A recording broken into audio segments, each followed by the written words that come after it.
আল্লামা সাইদি রাহিমাহুল্লাহকে কারাগার থেকে হত্যা করে বাহির করলো। হে প্রিয় মুসলিম উম্মার যুব সন্তানেরা, তৈরি হও, তৈরি হও।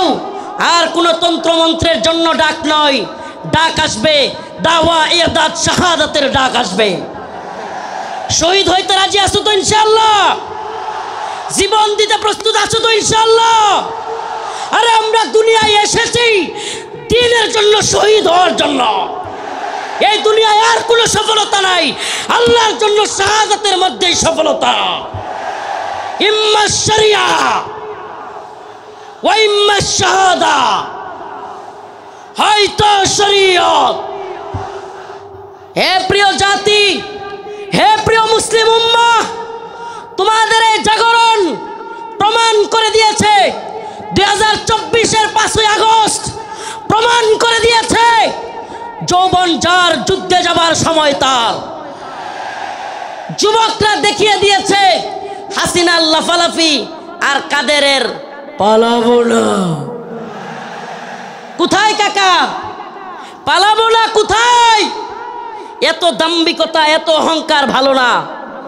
এত দাম্ভিকতা, এত অহংকার ভালো না। মনে রাখবা, ফেরাউন নমরুদি আল্লাহর কাছে কোনো টাইম ছিল না, আর উবাইদুল কাদের আর হাসিনা। আল্লাহ পাক তোমাদেরকে পরিণতি দেখিয়ে দিয়েছেন।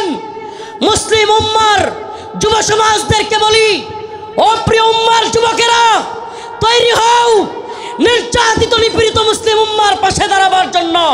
তৈরি হও আল্লাহর নবীর বিরুদ্ধে যারা যাবে বাংলার জমিনে, তাদেরকে অবশ্যই ওয়াজিবুল কতল, আল্লাহর নবীর গালি দেওয়ার শাস্তি, মৃত্যুদণ্ড করতেই হবে।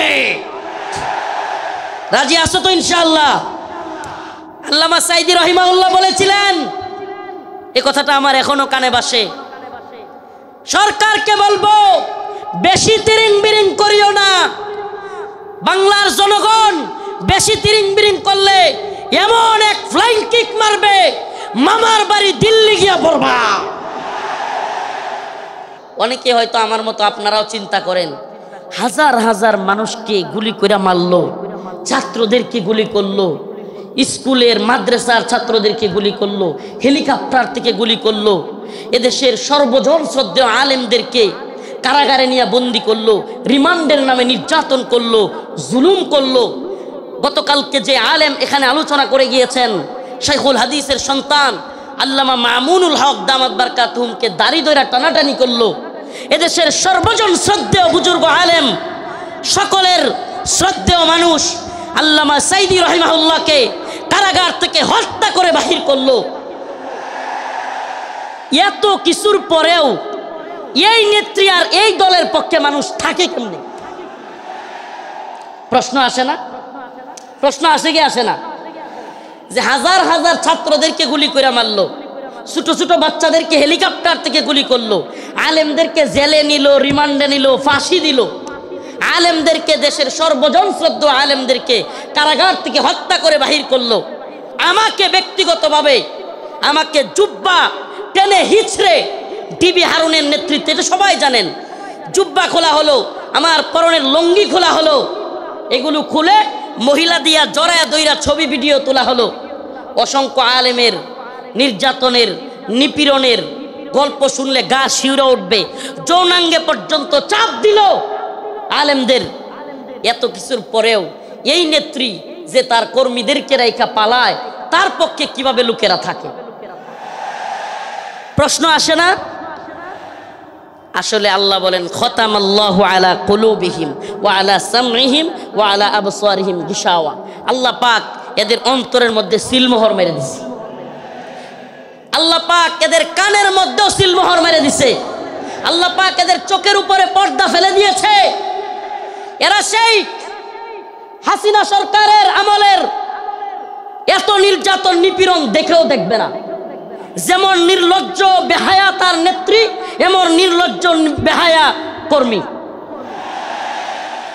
যেমন নির্লজ্জ বেহায়া তার নেত্রী, যে কিনা ছোট ছোট বাচ্চাদেরকে হত্যা করে, হেলিকপ্টার থেকে গুলি করে, এরপরেও বলে আমি কি অপরাধ করেছি। মানে কত বড় নির্লজ্জ হইলে এই কথা বলতে পারে? এরপরেও কি বলে, আমি কি অপরাধ করেছি। আপনি কোন অপরাধ করেন নাই? প্রশ্ন এটা হইতে পারে যে আপনি কোন অপরাধ করেন নাই, আমাকে এমন একটা অপরাধ দেখান। ও প্রিয় মুসলিম উম্মাহ, বাংলাদেশের বাইতুল মুকাররমে হেফাজতে ইসলামের আন্দোলনে হাসিনার পুলিশ বুট পয়রা জুতা পয়রা দেশের জাতীয় মসজিদে আলেমদেরকে গুলি করে নাই। এর চাইতে জঘন্য আর কি হইতে পারে? তা আপনি কোনটা করেন নাই বলেন? আমাদেরকে তাহাজ্জুদের আর এই কোরআন তিলাওয়াতের গল্প শোনায়া আপনি কোন আকামটা করেন নাই? প্রিয় মুসলিম উম্মাহ, যশোরবাসী, এই মেসেজ যশোরের মুসলমানদের জন্য নয়, এই মেসেজ আজকের এই আলোচনা আমার এই দেশবাসীর জন্য আমি রেখে যেতে চাই। আমি আমার কথাগুলো সকলের কানে পৌঁছে দিতে চাই। ও প্রিয় উম্মাহ, প্রিয় জাতি, আমরা চেয়েছি আমাদের অন্তর থেকে আমাদের ছাত্ররা, আমাদের শিক্ষকরা, আমাদের কলামিস্ট, বুদ্ধিজীবী, মুফতি, বক্তা, ছাত্র, সকল শ্রেণী পেশার মানুষ, আমরা চেয়েছি আল্লাহ পাক হাসিনাকে এই ভূখণ্ড থেকে, আমাদের উপর থেকে, জুলুম থেকে বাঁচাক। আল্লাহ পাক আমাদেরকে বাঁচাইছেন কি বাঁচান নাই? তার মানে আমরা মন থেকে সম্মিলিতভাবে চাইলে পাওয়া যায়। পাওয়া যায় কি যায় না? বলেন, পাওয়া যায় কি যায় না? ইন্নাল্লাহা লা ইউগাইয়িরু মা বিকওমিন হাত্তা ইউগাইয়িরু মা বিআনফুসিহিম। আল্লাহ পাক ততক্ষণ পর্যন্ত কোনো জাতিকে পরিবর্তন করেন না যতক্ষণ না সে জাতি নিজেরা পরিবর্তন চায় এবং পরিবর্তন হয়। সুবহানাল্লাহ। তো আমরা পরিবর্তন চেয়েছিলাম, পেয়েছি। পাইছি কি পাই নাই? এখন আমাদের আরেকটা পরিবর্তন দরকার। আমাদের মূল বিজয় সেটা। এ বিজয় আমাদের মূল বিজয় না। এ বিজয় যদি আমাদের মূল বিজয় হইতো, তাইলে আমরা আল্লাহর নবীরে কেউ কটূক্তি করলে, গালি দিলে আমরা এই রায় পাইতাম যে তার শাস্তি হবে মৃত্যুদণ্ড। তার শাস্তি কি? এই ব্যাপারে ইমামগণ একমত। আল্লাহর নবীকে নিয়ে কেউ কটূক্তি করলে, ব্যঙ্গচিত্র করলে তার শাস্তি মৃত্যুদণ্ড। প্রিয় ভাইরা আমার, বন্ধুগণ আমার, আল্লাহর নবীকে সাহাবায়ে কেরাম কেমন ভালোবাসতেন, আল্লাহর নবী সাল্লাল্লাহু আলাইহি ওয়াসাল্লামকে তার সাহাবীরা কেমন ভালোবাসতেন। কাব বিন আশরাফ নামে ইহুদিদের এক নেতা ছিল। নাম কি? কাব বিন আশরাফ, এক ইহুদি নেতা। এত দেহ ছিল, অনেক বড় সড়ো ছিল দেহ, বিশাল দেহের আকৃতির লোক ছিল কাব বিন আশরাফ। বদর যুদ্ধে যখন মুসলমানরা বিজয়ী হয়েছে, কাব বিন আশরাফ কষ্টে তার অন্তর জ্বলে গেছে। বদর যুদ্ধে কাফেরদের বড় বড় নেতা আবু জাহেল সহ নিহত হয়ে গেছে, জাহান্নামে চলে গেছে। কাব বিন আশরাফের কলিজায় জ্বলন শুরু হয়ে গেছে। সেই মুহাম্মদ আরবি সাল্লাল্লাহু আলাইহি ওয়াসাল্লামকে নিয়ে বিভিন্ন ধরনের কটূক্তিমূলক কবিতা বানাইছে। তার মহিলা ভাড়া কইরা তাদেরকে দিয়াও রসুলের বিরুদ্ধে বিশুদ্ধার করাইছে।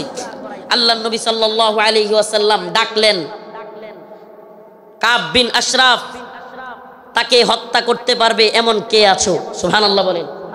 রাসূল সাল্লাল্লাহু আলাইহি ওয়াসাল্লাম নিজে ডাকলেন, হে আমার সাহাবারা, তোমাদের মধ্যে কে আছে কাব বিন আশরাফকে হত্যা করবে? অথচ আমার নবীর ব্যাপারে অনেকে বলে, রাসূল সাল্লাল্লাহু আলাইহি ওয়াসাল্লামকে কি বলে, যে রাসূল সাল্লাল্লাহু আলাইহি ওয়াসাল্লাম এক গালে মারলে আরেক গাল পাইতা দিতেন। ছোটবেলায় এগুলো শুনতাম, নাউজুবিল্লাহ। রসুলের এক গালে মারবে আর সাহাবায়ে কেরাম বসে বসে দেখবে। ইসলাম সন্ন্যাসী মার্কা ধর্ম না। ইসলাম সন্ন্যাসী মার্কা, সন্ন্যাসীগিরি, গান্ধীগিরি ইসলামে চলে না। ইসলামের বাণী একবারে সুস্পষ্ট, ফায়াকতুলুনা ওয়া ইউকতালুন, হয় মরো নাইলে মারো। দিনের প্রয়োজনে মারতে হবে, মরতে হবে, ইনশাআল্লাহ।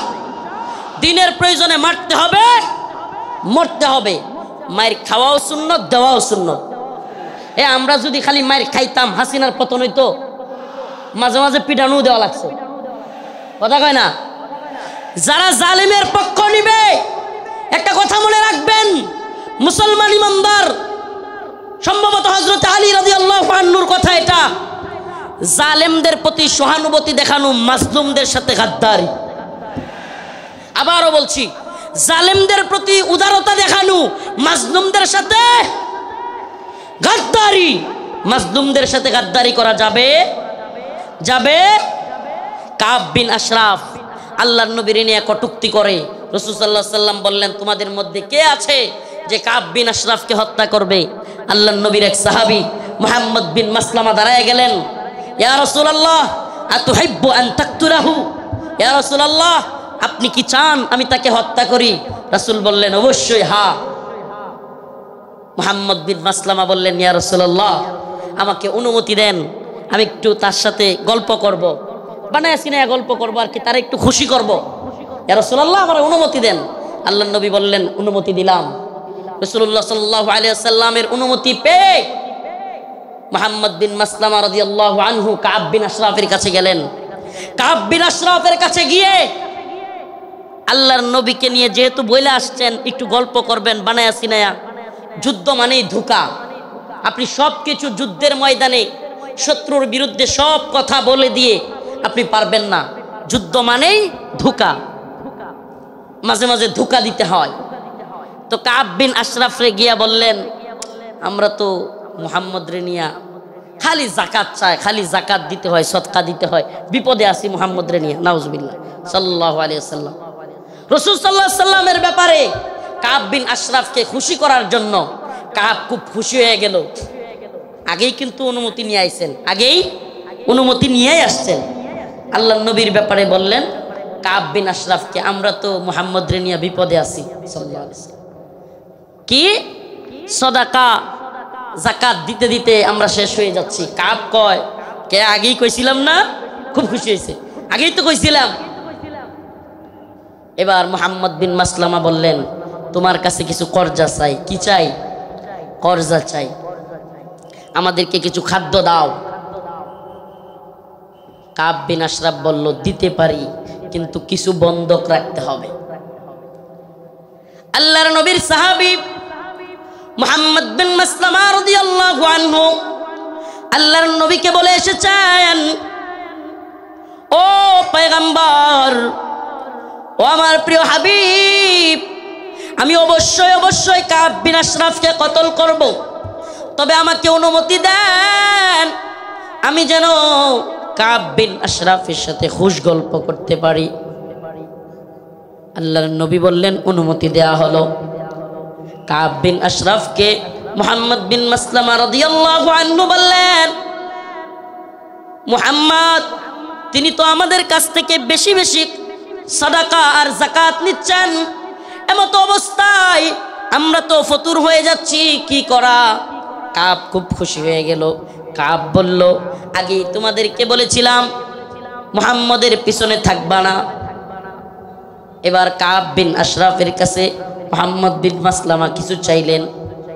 সে বলল, দিতে পারি, শর্ত হলো কিছু বন্ধক রাখতে হবে।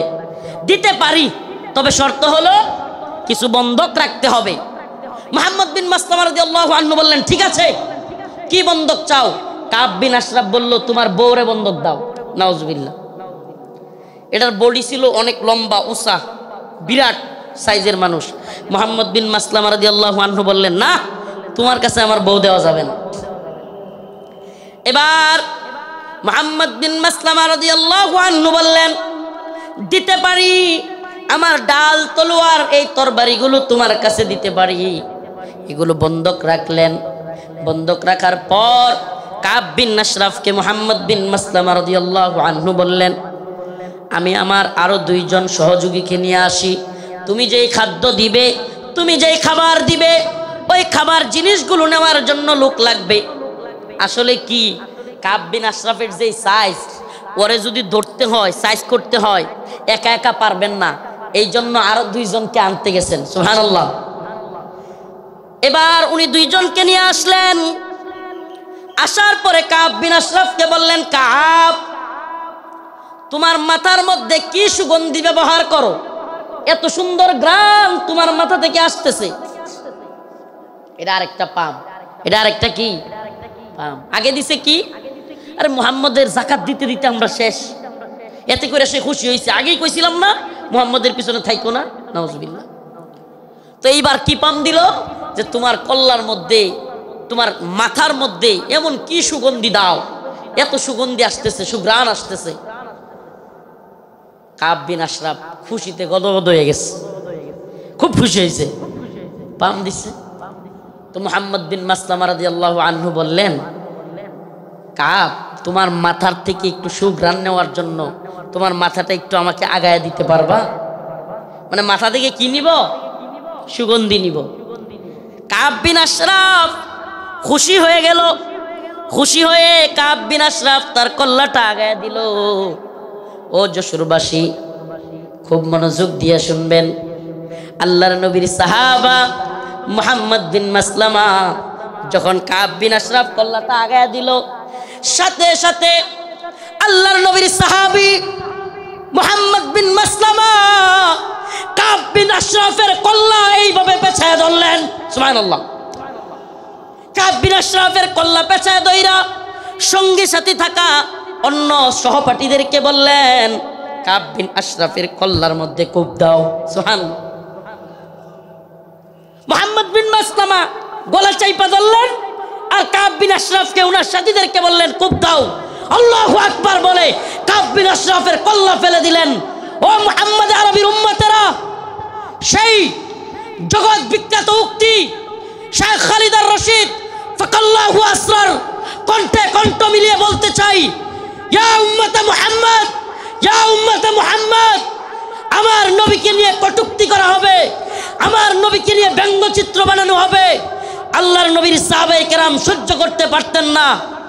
ফরমায় রাসূলুল্লাহ সাল্লাল্লাহু আলাইহি ওয়াসাল্লাম, ফরমায় রাসূলুল্লাহ সাল্লাল্লাহু আলাইহি ওয়াসাল্লাম, মান সাব্বা নাবিয়ান ফাকতুলু, আল্লাহর নবীকে নিয়ে যে কটূক্তি করবে, রাসূল সাল্লাল্লাহু আলাইহি ওয়াসাল্লামকে যে গালি দিবে, তার শাস্তি একটাই।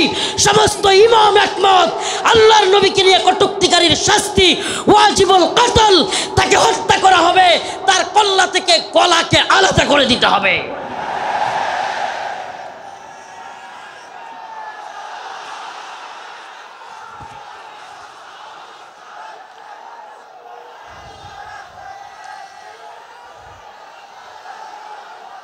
হে প্রিয় জাতি, হে প্রিয় মুসলিম উম্মাহ, তোমাদের এই জাগরণ প্রমাণ করে দিয়েছে, 2024-এর 5ই আগস্ট প্রমাণ করে দিয়েছে, যৌবন যার যুদ্ধে যাবার সময় তার।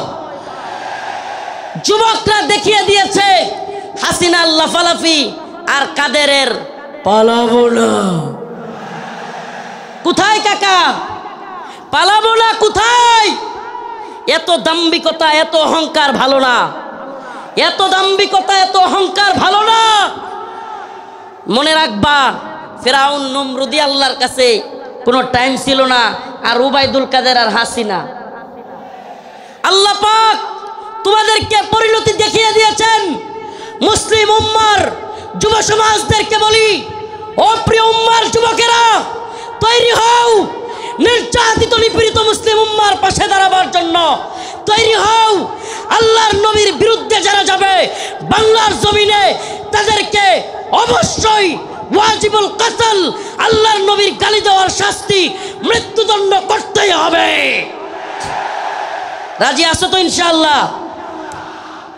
হে প্রিয় মুসলিম উম্মার যুবকেরা, তোমাদের এই দ্বীনি আবেগ, এই দ্বীনি জজবাকে যদি সত্যি বলি, ওয়াল্লাহি বিল্লাহি তাল্লাহি, কসম আল্লাহর, এই জজবাকে যদি আমরা কোরআনের পক্ষে কাজে লাগাইতে পারি, তাহলে আর কোনো নতুন সরকার নয়, এই ভূখণ্ডে আমরা কোরআনী শাসন চালু করতে পারবো। আর কোনো তন্ত্রমন্ত্র নয়। তন্ত্রমন্ত্রের দেখা শেষ।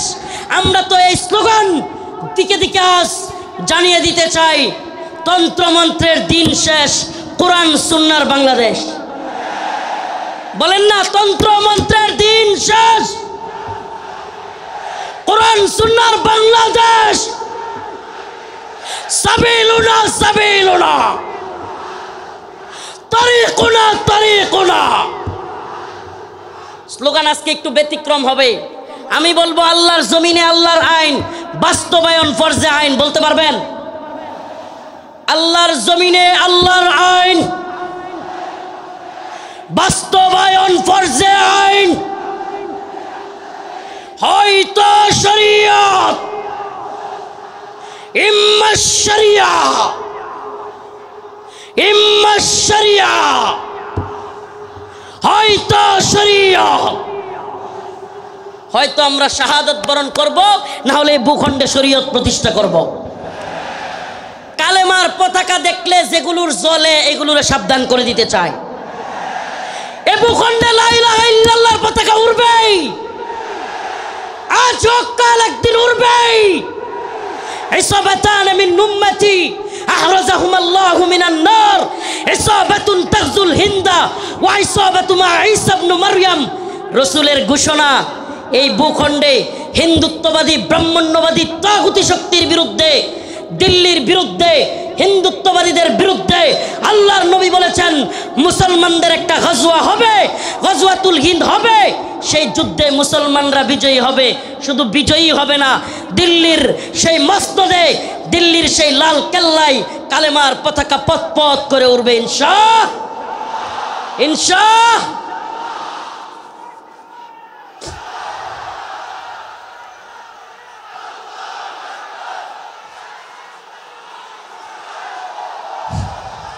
হে প্রিয় মুসলিম উম্মার যুব সন্তানেরা, তৈরি হও, তৈরি হও। আর কোনো তন্ত্রমন্ত্রের জন্য ডাক নয়, ডাক আসবে দাওয়া ইরদাদ শাহাদাতের ডাক আসবে। শহীদ হইতে রাজি আছো তো ইনশাআল্লাহ? জীবন দিতে প্রস্তুত আছো তো ইনশাআল্লাহ? আরে আমরা দুনিয়ায় এসেছি দ্বীনের জন্য, শহীদ হওয়ার জন্য। এই দুনিয়ায় আর কোনো সফলতা নাই, আল্লাহর জন্য শাহাদাতের মধ্যেই সফলতা। ইম্মা শরিয়া ওয়া ইম্মা শাহাদা, হয়তো শরীয়ত। আল্লাহর জমিনে আল্লাহর আইন। এই জমিন কার? এই চিৎকার করে বলেন কার? জমিন কার? হুকুম চলবে কার? ইনিল হুকমু ইল্লা লিল্লাহ, আমার আল্লাহ তাবুদু ইল্লা ইয়া।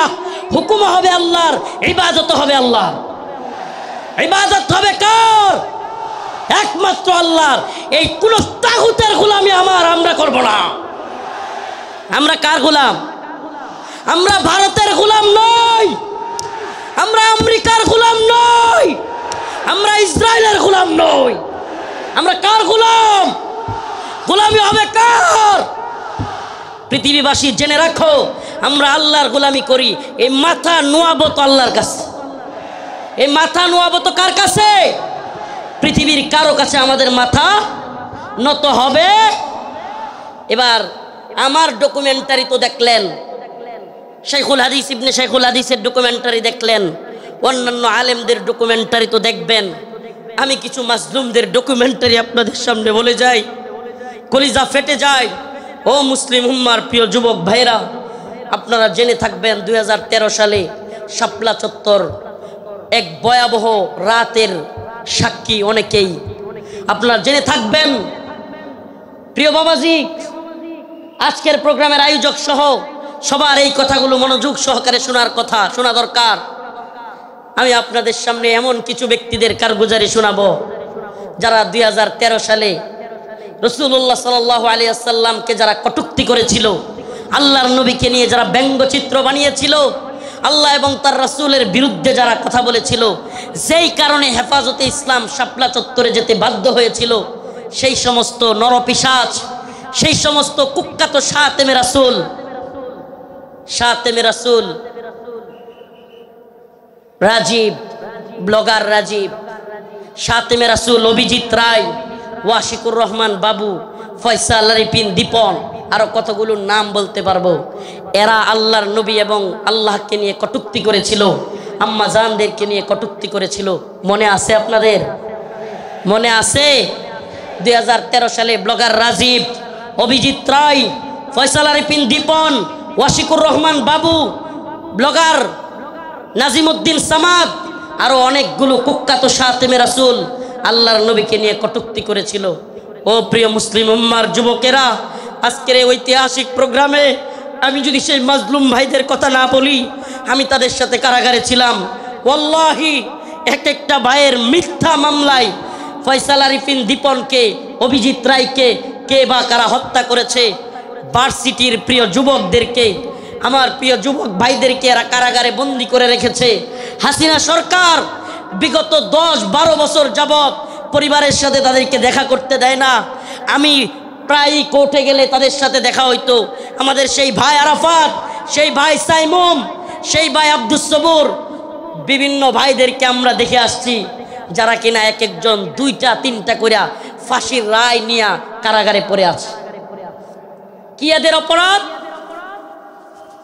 আমাদের ভাই ফারাবি, কি এদের অপরাধ? ফারাবির অপরাধ, আরাফাত ভাইয়ের অপরাধ, সাইমুম ভাইয়ের, আব্দুস সবুর ভাই, এই ভাইদের অপরাধ আল্লাহর নবীকে নিয়ে কটূক্তিকারীদের বিরুদ্ধে তারা ফেসবুকে বা বিভিন্ন মাধ্যমে লেখালেখি করেছিল।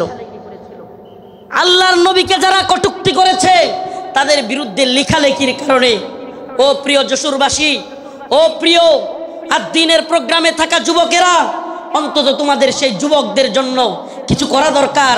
আজকের এই আদ-দ্বীনের প্রোগ্রামে আমি সেই ভাইদেরকে স্মরণ করি। ওয়াল্লাহি কসম করে বলি, আমি যখন দেখতাম 2টা-3টা ফাঁসি নিয়েও এরা দিব্যি হাসতেছে, তখন আর নিজের মনের মধ্যে কিছুই মনে হইতো না। আরে আমি আর কি, আমার তো আর ফাঁসির রায় হয় নাই, আমার তো ফাঁসির রায় হয় নাই। 2টা-3টা ফাঁসির রায় নিয়ে হাসতেছে, দিব্যি চলতেছে, এদের মনের মধ্যে কোনো কষ্ট নাই। এই যুবকেরা দীর্ঘদিন যাবৎ কারাগারে পড়ে আছে। ও প্রিয় মুসলিম উম্মার যুবকেরা, ও নেতারা, ও বক্তা মুফতি শাইখুল হাদিসরা, আল্লাহর নবীর পক্ষে কথা বলতে গিয়া দীর্ঘদিন যাবৎ তাদেরকে জঙ্গি ট্যাগ দিয়া আজকে কারাগারে বন্দি করে রেখেছে হাসিনা সরকার। এখনো এই ভাইগুলো মুক্তি পাচ্ছে না। ও প্রিয় মুসলিম উম্মার যুবকেরা, আমি জানতে চাই, এরা যদি আমাদের কাউকে জঙ্গি ট্যাগ দিয়া দেয়, এরা যদি আমাদের কাউকে মৌলবাদী ট্যাগ দিয়া দেয়, এরা যদি আমাদের কাউকে রাজাকার বলে ট্যাগ দিয়া দেয়, তাহলে কি আমরা তাদেরকে ভুলে যাব? আমার কথা বুঝতেছেন?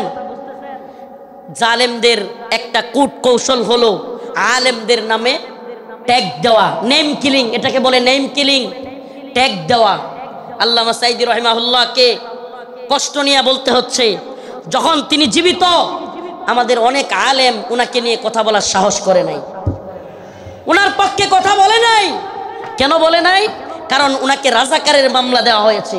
এখন আমরা যদি ওনার পক্ষে কথা বলি, তাইলে আমাদেরকেও না জানি রাজাকারের মামলা দিয়ে দেয়। আল্লামা জসিমউদ্দিন রহমানী দামাত বারকাতুহুম, হুজুর কারাগারে থাকতেও উনাকে নিয়েও অনেকে কথা বলে নাই। কেন? কারণ উনার পক্ষে কথা বললে জঙ্গিবাদী মামলা দিয়ে দিবে। আল্লাহর কসম করে বলি, খুদার কসম করে বলি, আমাদেরকে রাজাকার বলো, জঙ্গিবাদী বলো, মৌলবাদী বলো, আর যাই বলো, আমরা মাজলুমদের পক্ষে কথা বলবই, বলেই যাব। রাজি আছেন তো ইনশাআল্লাহ? আল্লামা সাঈদী রাহিমাহুল্লাহ চলে গিয়েছেন, জসিমউদ্দিন রহমানী হাফিজাহুল্লাহ বের হয়ে গিয়েছেন, কিন্তু ও আদ-দ্বীনের মুসলমানেরা, আজকের এই যশোরের লাখো জনতা, প্রিয় উম্মা, আজকের এই মিডিয়ার মাধ্যমে, সবকিছুর মাধ্যমে আমি জানাতে চাই, আমার ভাইরা আল্লাহর নবীর পক্ষে লেখালেখি করতে গিয়া যারা মামলা খেয়েছে, ফাঁসির রায় লেগে গেছে, আমরা কি তাদের মুক্তি চাই? মুক্তি চাই।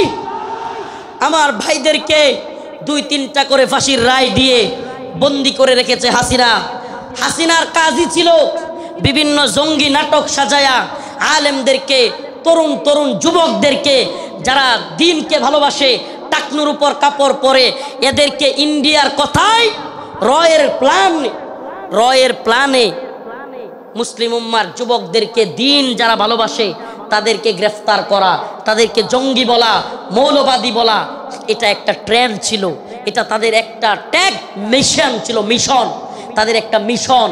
এই মিশন আমরা পা দিতে পারি না। আমরা আমাদের ভাইয়ের মুক্তি চাইবই। ঠিক আছে তো ইনশাআল্লাহ? সবাই মুক্তি চান তো ইনশাআল্লাহ? আমার প্রিয় ভাইদের মুক্তির ব্যবস্থা করা হোক, দ্রুত মুক্তি দেয়া হোক। যদি তারা মুক্তি না পায়, খুদার কসম করে বলি, এত বড় বড় বক্তা, এত যশ খ্যাতি মূল্যহীন, মূল্যহীন, মূল্যহীন। আমরা যদি মাজলুমদের পাশেই দাঁড়াতে না পারি, আজকের আলোচনার বিষয় এটাই, ওমা লাকুম লা তুকাতিলুনা ফি সাবিলিল্লাহ, ওয়াল মুস্তাদাফিনা মিনার রিজাল ওয়ান নিসাই ওয়াল উইলদানিল্লাযীনা يقولون ربنا أخرجنا من هذه القرية الظالم أهلها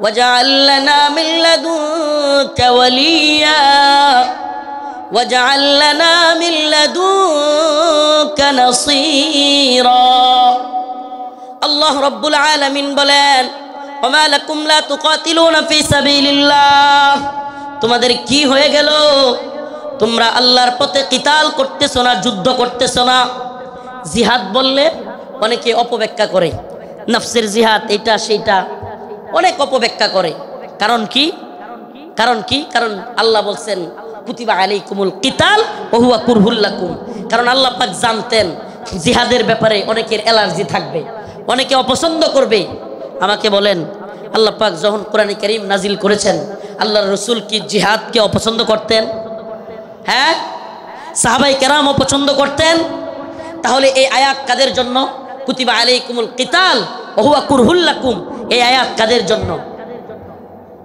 আল্লাহ পাক জিহাদকে যুদ্ধকে ফরজ করেছেন দ্বীনের জন্য অথচ তোমরা তা অপছন্দ করো আল্লাহ বলছেন তোমাদের অনেক জিনিস আছে অপছন্দ কিন্তু হুয়া খায়রুল লাকুম সেটার মধ্যে কল্যাণ আছে আমার তো মনে হয় আল্লাহ পাক আমার মনে হয় না এটাই তাফসীর এটাই ব্যাখ্যা যে আল্লাহ পাক সেই সমস্ত লোকদেরকে উদ্দেশ্য করে বলেছেন যারা জিহাদকে অপছন্দ করবে সাহাবায়ে কেরাম জিহাদকে পছন্দ করতেন না আল্লাহর নবী আল্লাহর দ্বীনের পক্ষে জিহাদকে পছন্দ করতেন না যারা পছন্দ করে তাদের জন্য এই কথা অথচ দিকে দিকে মাজলুম ওমা আলাকুম লা তুকাতিলুনা ফি সাবিলিল্লাহ তোমাদের কি হয়ে গেল তোমরা আল্লাহর পথে যুদ্ধ করতেছ না ওয়াল মুস্তাদাফিনা মিনার রিজাল ওয়ান নিসাই ওয়াল বিলদান দুর্বল নারীরা দুর্বল বাচ্চারা চিৎকার করে করে বলতেছে ইয়াকুলুনা রব্বানা আখরিজনা হে আল্লাহ আপনি আমাদেরকে বের করেন মিন হাযিহিল ক্বরিয়াতিয যালিমি আহলুহা এই ভূখণ্ডের মানুষরা বড় জালেম ওয়াজআল লানা মিন লাদুনকা ওয়ালিয়া আপনি আমাদের জন্য অভিভাবক পাঠান ওয়াজআল লানা মিন লাদুনকা নাসীরা আপনি আমাদের জন্য সাহায্যকারী পাঠান মাজলুমদের সাহায্যকারী হইতে রাজি আছি তো ইনশাআল্লাহ মাজলুমদের সাহায্যকারী হইতে রাজি আছি তো ইনশাআল্লাহ তাইলে আজকে থেকে ইসরায়েলি পণ্য বয়কট রাজি আছেন তো ইনশাআল্লাহ আজকে থেকে যে সমস্ত মাজলুমরা রাসূলের পক্ষে লিখতে গিয়ে বলতে গিয়ে আমার ভাই ফারাবি আমার ভাই আরাফাত সাইমুম আমি আমার ভাই বলতেছি পারলে আমারে মামলা দিয়ে দে আমার যায় আসে না তাদের সাথে আমারে মামলা দিয়ে দিলে আমার যায় আসে না এরা আমাদের ভাই আমরা অনেকেই সেই গাজী ইলমুদ্দিনের গল্প বলি ভারতে রঙ্গিলা রাসূল বই লিখেছিল নাউজুবিল্লাহ সেই গল্প বলতে পছন্দ করি কিন্তু বাংলাদেশের গাজী ইলমুদ্দিনরা দুইটা তিনটা করে ফাঁসির রায় নিয়ে কারাগারে পড়ে আছে সেই খবর আমরা কেউ রাখি না প্রিয় ভাইরা আমার বন্ধুগণ আমার মাজলুম উম্মার পক্ষে দাঁড়াতে হবে আজকের আমার আলোচনার মূল কথা মাজলুম উম্মার পাশে দাঁড়াতে মাজলুম উম্মার পাশে দাঁড়াতে ইন্নামাল মুমিনুনা ইখওয়া মুমিন মুমিনের ভাই আমার অন্য মুমিন ভাই কষ্ট পেলে আমার অন্তরে আঘাত আসবে এদেশের কোন আলেমকে আল্লাহ না করুক জাতীয় আন্তর্জাতিক চক্রান্তের কারণে নতুন করে কেউ যদি কোনো জালেম যদি এদেশের কোনো আলেমকে আবারও জুলুম করতে চায় আবারও যদি শাইখুল হাদিস আল্লামা মামুনুল হককে শাইখুল হাদিস আল্লামা মামুনুল হক সহ মুফতি আমির হামজা সহ মুফতি হারুন ইজহার এদেশের অনেক বক্তা যারা কিনা কারাগারে ছিল আবারও যদি সেই সমস্ত আলেমদেরকে কেউ গ্রেফতার করবার দুঃসাহস করে জাতীয় আন্তর্জাতিক চক্রান্তের কারণে আবারও যদি আলেমদের দিকে কেউ চোখ তুলে তাকায় কেউ যদি হাত তোলার সাহস করে সেই হাত ভেঙ্গে গুড়িয়ে দেওয়ার হিম্মত আছে তো মুসলমান আছে তো ইনশাআল্লাহ জাতীয় আন্তর্জাতিক চক্রান্ত চলছে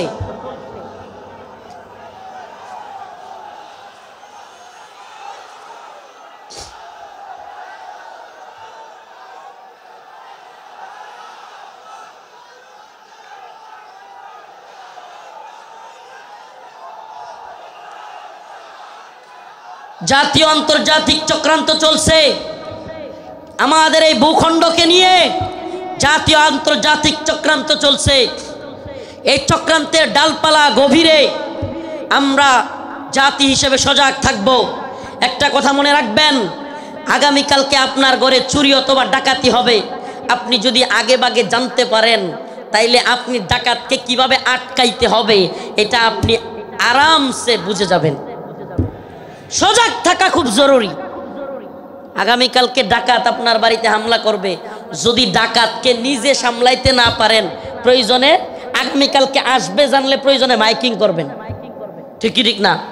প্রয়োজনে কি করবে? মাইকিং করে হলেও ডাকাত আটকাবে। তো যদি আমরা জানি আমাদের বিরুদ্ধে চক্রান্ত হচ্ছে, হিন্দুত্ববাদী ভারত আমাদের বিরুদ্ধে চক্রান্ত অব্যাহত রেখেছে, এমনকি আমরা শুনতে পাই বর্তমান উপদেষ্টা কমিটিতেও ভারতীয় দালালরা বসে গেছে। এ কথা আমরা শুনতে পাই, বর্তমান উপদেষ্টা কমিটিতে ভারতীয় দালাল ঢুকে গেছে। আমাদের বক্তব্য স্পষ্ট, মোমেন এক গর্তে দুইবার পা দেয় না।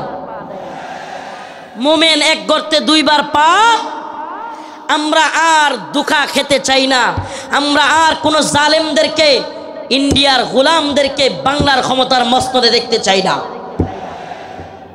মাওলানা আব্দুল হামিদ খান বাসানী বলেছিলেন, পিন্ডি ছেড়েছি দিল্লির গোলামের জন্য নয়। কথাটা মনে আছে আপনাদের? রাওয়ালপিন্ডি পিন্ডি ছেড়েছি দিল্লির গোলামির জন্য নয়। অর্থাৎ পাকিস্তানের পিন্ডি ছেড়েছি, ভারতের দিল্লির গোলামির জন্য নয়। আমি বলি পিন্ডি ছেড়েছি, দিল্লি ছেড়েছি, ওয়াশিংটনের গোলামির জন্য নয়। আমরা ওয়াশিংটনের গোলামি করব না। আমরা সমস্ত জাতীয় আন্তর্জাতিক চক্রান্তকে মোকাবেলা করে আমরা স্বাধীন চেতা, আমরা মুসলমান, আমরা স্বাধীন ভূখণ্ডে স্বাধীনভাবে বসবাস করতে চাই। আমরা কোরআন সুন্নাহ অনুযায়ী রাষ্ট্র ব্যবস্থা চাই। রাজি আছেন ইনশাআল্লাহ? ওয়ালাউ আন্না আহলাল কুরা আমানু ওয়াত্তাকাউ লাফাতাহনা আলাইহিম বারাকাতিম মিনাস সামাই ওয়াল আরদ। সুবহানাল্লাহ। আল্লাহ পাক বলেন, ওয়ালাউ আন্না আহলাল কুরা আমানু ওয়াত্তাকাউ লাফাতাহনা আলাইহিম বারাকাতিম মিনাস সামাই ওয়াল আরদ। আল্লাহ পাক বলেন, যদি জমিনের বাসিন্দারা তাকওয়া অবলম্বন করত এবং আল্লাহর আইন মেনে চলতো, তাহলে আল্লাহ পাক বারাকাতিম মিনাস সামাই ওয়াল আরদ, আসমান এবং জমিনের সমস্ত বারাকা খুলে দিতেন। সুবহানাল্লাহ। আল্লাহ পাক সমস্ত বারাকা খুলে দিতেন। এজন্য আমি স্লোগান ধরেছি, আল্লাহর জমিনে আল্লাহর আইন বাস্তবায়ন ফরজে আইন। এই তন্ত্রমন্ত্রের আইন 5 বছরের জন্য ইসলাম, এটা আমরা চাই না। আমরা চাই আজীবনের জন্য ইসলাম। ইসলাম কি 5 বছরের সীমায় গণ্ডিতে আবদ্ধ? ইসলাম 5 বছরের সীমান্তে আবদ্ধ নয়। ইসলাম 5 বছরের সীমানায় আবদ্ধ না। 5 বছর ভোট দিয়া নির্বাচিত করে ইসলাম কায়েম। 5 বছর গেলে আবার হয়তো সরে যাইতে হবে। দিন ইসলাম 5 বছরের জন্য সীমাবদ্ধ থাকার জন্য নয়। ইসলাম কায়েম করতে হবে, আল্লাহর জমিনে আল্লাহর আইন বাস্তবায়ন করতে হবে। এটা হবে মুসলিম উম্মার তাড়না, এটা হবে মুসলিম উম্মার প্রেরণা। আমরা হুঁশিয়ার করে দিতে চাই, সাবধান করে দিতে চাই। 2024 সালে হাসিনার পালানোর দৃশ্য দেখা এবং বাংলাদেশে আওয়ামী লীগের অবস্থান দেখা কেউ যদি শিক্ষা না নেন, নতুন করে জুলুম করার চিন্তা ভাবনা, নতুন কইরা কেউ জুলুম করার ভূত কারো মাথায় চাইপা বসে, তাইলে আওয়ামী লীগের পরিণতির জন্য অপেক্ষা করেন। নতুন কইরাও যদি হাসিনার মতো জুলুমের চিন্তা ভাবনা কেউ করেন, আওয়ামী লীগের মতো জুলুম করার খায়েশাত, জালেম হওয়ার ভূত মাথায় চাইপা বসে, সাদাবাজি, টেন্ডারবাজি, দুর্নীতির ভূত, তাইলে বাংলার জনগণ লাথি দিয়া আপনাদের ভূতও তাড়াইয়া দিবে। নতুনদের জন্য এটা একটা হুঁশিয়ারি। 2024 সাল এটা আমাদের গর্বের। 2024 আমাদের গর্বের। আমাদের এই চেতনাকে ধরে রাখতে হবে। প্রিয় যুব সমাজ, আমি আগে ফিলিস্তিনের বিভিন্ন ভিডিও দেখতাম, ফিলিস্তিনের মুসলমানদের ভিডিও দেখতাম, ছোট ছোট বাচ্চা ছেলেরা পাথর নিয়া ইসরায়েলের ট্যাঙ্কের মধ্যে নিক্ষেপ করতেছে, গোলাল দিয়া ইসরায়েলিদেরকে মারতেছে। সুবহানাল্লাহ। 2024 সালে দেখলাম আমাদের ছোট ছোট বাচ্চারা পুলিশের পেটের মধ্যে গিয়ে ঘুষি মারতেছে। সুবহানাল্লাহ বলেন না? এইটা একটা জিনিস অন্তত হয়েছে আলহামদুলিল্লাহ। 2024 সালে আমরা এটা অন্তত বুঝছি, যুব সমাজ জেগে উঠলে জালেমের পরিণতি ভয়াবহ। যুব সমাজ জেগে উঠলে জালেমের পরিণতি কি? তো যশোরবাসী, আপনারা কি ঘুমায় গেছেন নাকি জাগ্রত আছেন? হাসিনা ভারতের গোলামি করেছিল, বাংলাদেশকে দিল্লির একটা কি বলবো, এটাকে অনেকে বলে অঙ্গরাজ্য, আমি বলি অঙ্গরাজ্য না। হাসিনা এটাকে দিল্লির একটা ডাস্টবিন বানাইছিল।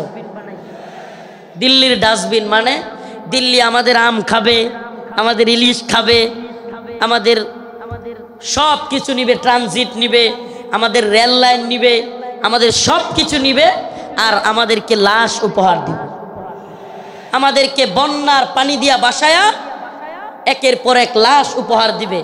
এটাকে আপনি ডাস্টবিন না বলে কি বলবেন? এটা কি বন্ধুত্ব? এটা কি বন্ধুত্ব? আমি তো বলি হাসিনা বিগত 16 বছরে বাংলাদেশের সাথে ভারতের যে সম্পর্ক তৈরি করেছিল, যদিও তাদের নেতারা বলেছে অনেকে স্বামী স্ত্রীর সম্পর্ক, আমরা বলি অবৈধ সম্পর্ক, এটা অবৈধ। এজন্য অবৈধ সম্পর্কের কন্যারে জায়গায় পাঠিয়ে দিছি। আল্লামা সাইদি রহিমাহুল্লাহ বলেছিলেন, এই কথাটা আমার এখনো কানে বাসে, সরকারকে বলবো বেশি তিরিং বিরিং করিও না। বাংলার জনগণ বেশি তিরিং বিরিং করলে এমন এক ফ্লাইং কিক মারবে, মামার বাড়ি দিল্লি গিয়া পড়বা। আল্লামা সাইদি রহিমাহুল্লাহ দেখে যাইতে পারেন নাই, কিন্তু আলহামদুলিল্লাহ সাইদি রহিমাহুল্লাহর কথাই বাস্তব হয়েছে। বাংলার জনগণ ফ্লাইং কিক মারছে, রান্না করা খাবার খাওয়ারও সময় নাই, রান্না করা খাবার খাওয়ারও সময় নাই। ও প্রিয় মুসলিম উম্মার যুবকেরা, আজকের এই আদ্দিন ফাউন্ডেশন যশোরের আজকের এই অনুষ্ঠান থেকে আমার আখিরি পয়গাম হবে, ও মুসলিম উম্মার যুবকেরা, আমাদেরকে মৌলবাদী বলা হোক, জঙ্গিবাদী বলা হোক, আমাদেরকে রাজাকার বলা হোক, যে কোনো ট্যাগ আমাদেরকে দেয়া হোক, আমরা দ্বীনের পক্ষে ছিলাম, আছি, থাকবো। আল্লাহর জমিনে আল্লাহর আইন বাস্তবায়ন হওয়ার আগ পর্যন্ত আমরা থামবো না। আমি তো আশাবাদী এই মুসলিম উম্মার জাগরণ। অনেকে বলে হুজুর মাহফিলের প্যান্ডেলে এত মানুষ হইলে লাভ কি? কিছুই তো হয় না। আমি বলি হাসিনার অবস্থা দেখে কেউ বুঝো না? কিছুই হয় না, হয় হাসিনার অবস্থা দেখে কেউ বুঝো না? তোমার কি মনে হয় এই খুঁটা আন্দোলন, এত বিস্ফোরণ, এটা এমনি এমনি হয়ে গেছে? প্রিয় ভাইরা আমার, বন্ধুগণ আমার, একটু যদি আপনি চোখ বুলায় দেখেন তাইলেই দেখবেন মানুষের মধ্যে 2013 সালের শাপলা চত্বরে নৃশংসভাবে আলেম উলামাদেরকে, ছাত্রদেরকে গুলি করে মারার সেই যে ভয়াবহ চিত্র অন্তরের মধ্যে, সেটা ছিল কি ছিল না? অসংখ্য আলেমদেরকে গ্রেফতার, রিমান্ডের, নির্যাতনের চিত্র তাদের অন্তরে ছিল কি ছিল না? আল্লামা সাইদি রহিমাহুল্লাহকে কারাগার থেকে হত্যা করে বাহির করার চিত্র, ঢাকায় আল্লামা নূর হোসেন কাসেমী রহিমাহুল্লাহ, আল্লামা সাইদি রহিমাহুল্লাহর জানাজা পড়তে না দেওয়ার দৃশ্য বাংলার যুবকেরা কি ভুলে গেছে? ভুলে যায় নাই। সবগুলো বিষয় একত্রিত হইয়া শেষে যখন সাধারণ ছাত্রদেরকেও গুলি করে হাসিনা মারা শুরু করলো, একটা বিস্ফোরণ ঘটে গেল। ঠিক কি ঠিক না? তো বিস্ফোরণ কোত্থেকে শুরু হয়েছে? সেই আগে থেকে এই বিস্ফোরণ শুরু হয়েছে। এজন্য বলি প্রিয় মুসলিম উম্মাহ, আপনাদের প্রতি আমার আখিরি পয়গাম, ও আদ্দিনের মুসলমান, আজকের এই যশোরবাসী, খুলনাবাসী, সারা বাংলাদেশ থেকে আগত মিডিয়ার মাধ্যমে সারা দেশে যারাই আমার কথাগুলো শুনবেন, আমার একটা পয়গাম, আখিরি পয়গাম আপনাদের প্রতি। ও প্রিয় মুসলিম উম্মাহ, আমাদেরকে দ্বীনের প্রয়োজনে, আল্লাহর জমিনে আল্লাহর দ্বীন বাস্তবায়নের জন্য, কাফের মুশরিকদের মোকাবেলা করবার জন্য প্রয়োজন হলে দ্বীনের জন্য ময়দানে শহীদ হওয়ার জন্য তৈরি থাকতেন।